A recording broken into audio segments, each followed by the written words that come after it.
Welcome to the New York Yacht Club Race Week at Newport, presented by ROLEX. Now in its 8th biennial year, the regatta takes place over a 9-day span, and it's comprised of 3 separate events. Hi, I'm Tucker Thompson, and today is the traditional distance race around Conanicut Island, starting and finishing right here, off of Newport Harbor. Committee is on station and at the ready. Very light breeze and an outgoing tide.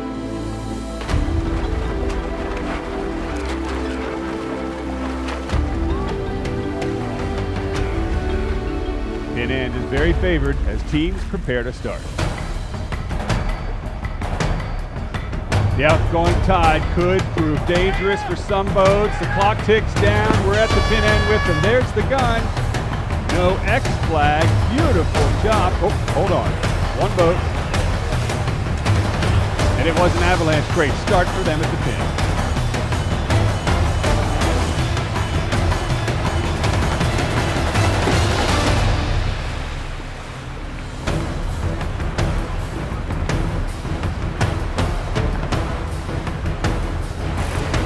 It was Superstition, who has now restarted. It's another party at the pin for Perf 1 and a beautiful start for Todd Stewart's White Rhino.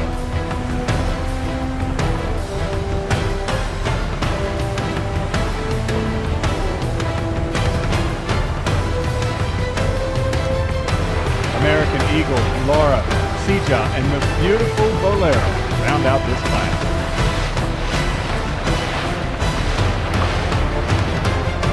Eight boats in IRC2. It was High Noon holding up Decision, and with that outgoing tide, it means both boats are close to the line. A little scuffle with Temptation from behind. They'll slide through to Leeward, and we could have over early.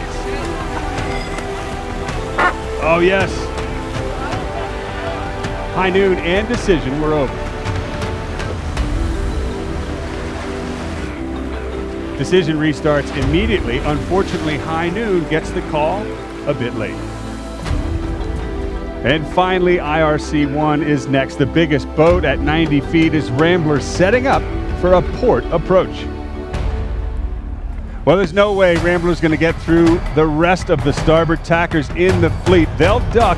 Meanwhile, here at the pin, Jim Schwartz's Vesper is online perfectly, but just to leeward is her sister ship flying, Jenny, luffing up. David Askew at the helm. Will he make it without hitting the pin?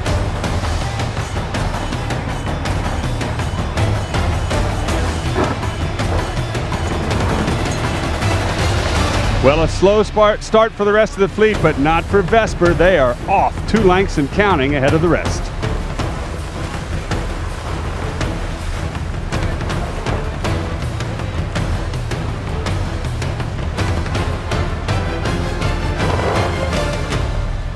Just to leeward of Clingstone, that port approach turned into a right-hand setup for Rambler as she rambles by the rest of the fleet, now on starboard.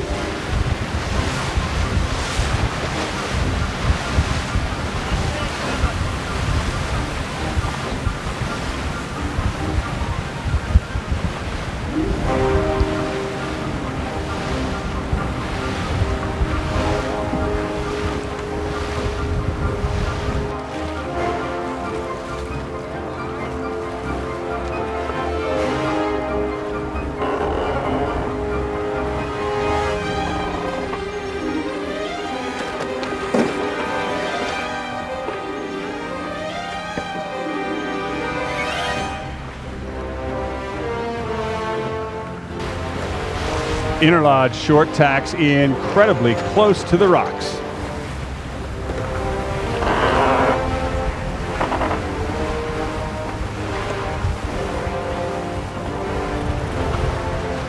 Others choose a track up the eastern shore. High Noon has to tack for Bolero on starboard.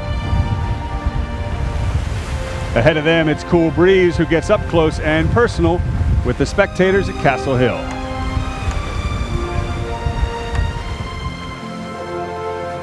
John Nicholas Brown would be proud.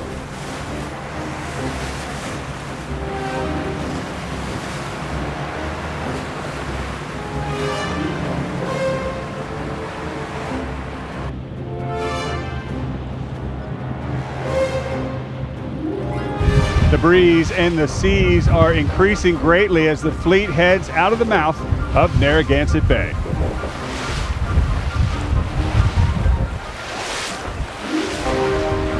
For the crew of junior sailors aboard, it's Jaded, the J105 passing Beavertail Light.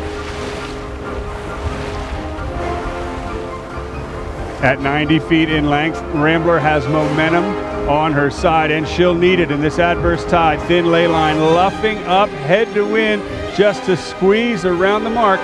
Jerry Kirby and the boys up on the bow for the set.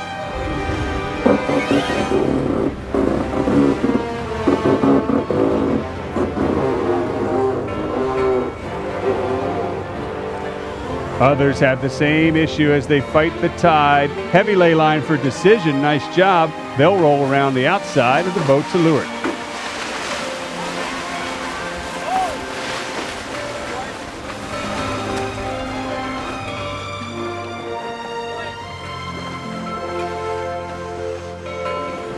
Four boats deep at the mark, and obviously those that have overstood the ley line make out the best.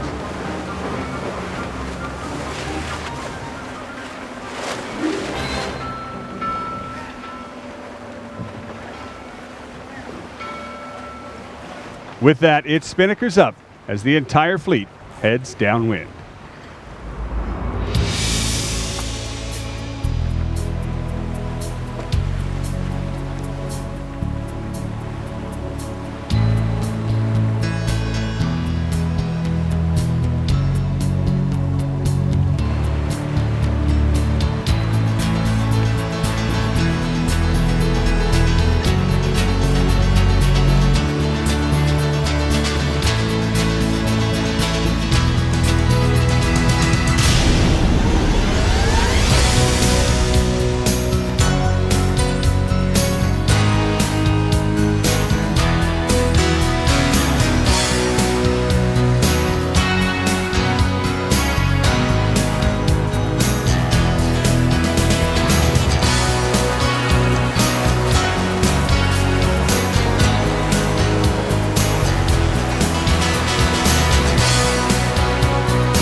The best crews react to adversity. That white spinnaker on deck, well, it just ripped in half right in front of our eyes. Well, the crew was so quick we couldn't even catch it. It went down the hatch, and the new spinnaker is on its way up. A very good recovery.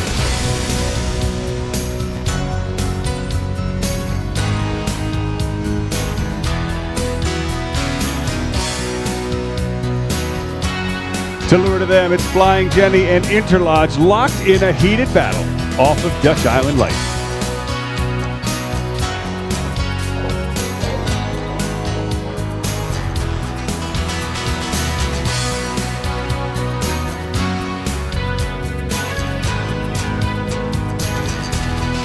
Through the center span of the Jamestown Bridge and its Commodore Bob Towse's Blue Yankee, second place boat for boat overall. Behind them, it's Vesper cutting it close on the western side.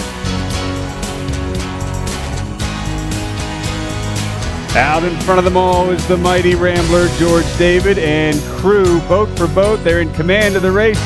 Breeze shifts forward, and that boat is flying. At the leeward mark with a jibe drop on Privateer. The jibe was great. The drop, however, takes just about every crew member on board. The Aurora leader has something to say about that rounding as well. Pretty close to it.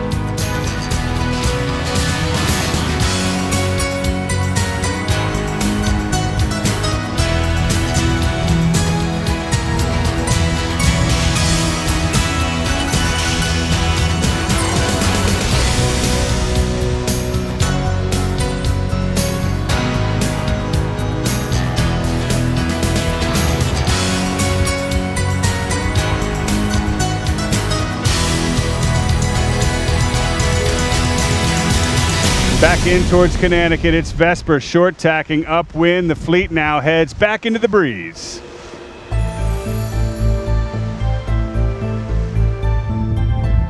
The last stop is the center span of the Newport Bridge before the fleet heads to the finish.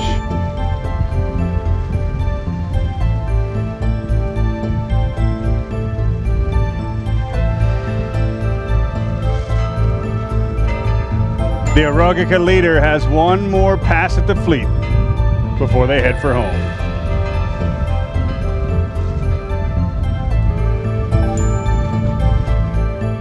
Here at the finish line, it's New York Yacht Club Commodore Bob Towse's Blue Yankee after just over 2 hours and 19 miles, and that wraps up the race.